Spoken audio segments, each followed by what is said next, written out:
Well, here we are. Thanks for tuning in to another Matt's Hobbies video. I wanted to give you a build status of my Vanquish Phoenix Portal kit.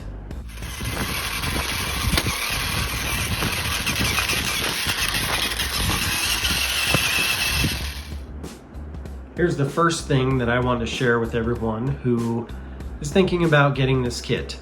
There are so many screws to put this truck together. So I recommend getting yourself some kind of electric screwdriver and bits. That's just going to make your job a lot easier and it's going to save your forearms. So that's number one. Next on my notes, I think the rear lower links are a little bit short. So you can see here, I extended them about, 2 to 3 millimeters per link. Made sure the axle was centered. This gave me the rake on the axle that I was looking for. I also noted that the panhard was a little short. I don't know if we can see this in here or not. But I've extended that as well, just a touch here. Be sure and do the same with the steering link. Otherwise, you'll get a bunch of bump steer.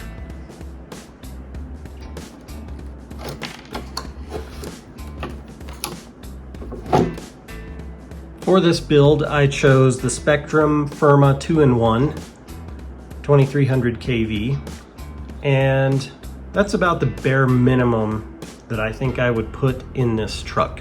It's geared so low that doesn't give it very much wheel speed. It's maybe barely the minimum, but it works. I certainly do like the field-oriented control, whatever Spectrum calls that. Something to note is with the Spectrum Firma, you will need to grind off a little bit of this upper link mount in order to fit the motor in there comfortably.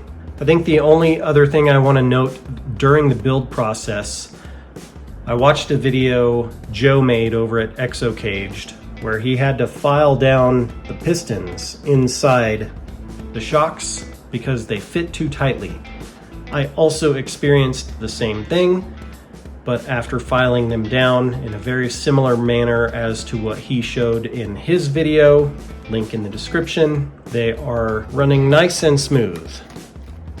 All right, so as for things that I customized on this rig, I first want to point out that I totally ripped off the way that Harley Designs painted the radiator and put the Vanquish logo on there. And that is so it can be seen through this hole in the grill. I thought that was a really neat idea and a good use of a radiator which otherwise would never have been seen. Okay, so you'll note I'm not running stock wheels or tires.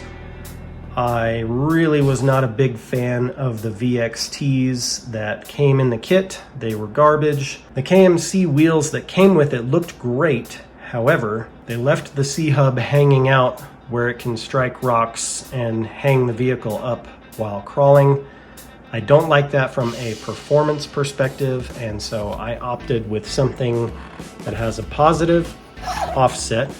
These are the G-Made SR03. One thing to note, if you want to use these wheels, they do have an integrated 12mm hex in there. So no additional hub is needed. However, there's not much clearance at the top of the portal box. So there are 2 screws at the top of the portal box on the front where you'll either need to grind down the screw heads or find some screws that have lower profile heads in order to clear the rims. Okay, now on to the paint. I used all Tamiya paint. However, I want to note that the interior for the seats specifically, I used some acrylic paint and it dried nicely and it seems to be sticking, but when I spray painted the Tamiya paint over it, it kind of expanded like a sponge. In the left front corner of the seat there, you can almost see it just a little bit. It was my first foray into painting at all, much less painting an interior, and I'm pretty happy with the way it turned out. So with the paint, first I had my daughter trace all of the joints here with black acrylic paint. Also trim around the windows with the same. Then I followed that up with the blue, the metallic blue. Then I backed that with metallic silver to give it a little bit of pop. And finally backed that with gunmetal gray so that it's mostly dark on the inside. All right, and to finish up, I put the Phoenix sticker right there. Got, of course, the required American flag. And this sticker was one sticker. I divided it into two, the Toyota Racing Development, Vanquish Racing Development, and the 4x4 Off-Road comp stance guy on both sides. Both sides are mirrored. For the future of this truck, I don't have much planned. I think really all I want to do with it is add a light kit, probably the Incision light kit. It's about 60 bucks. And a winch. I think I want to put a winch on it, just for scale operation. Hey, thanks for tuning in. If I make any significant changes, of course, I'll update this video. Thanks for watching.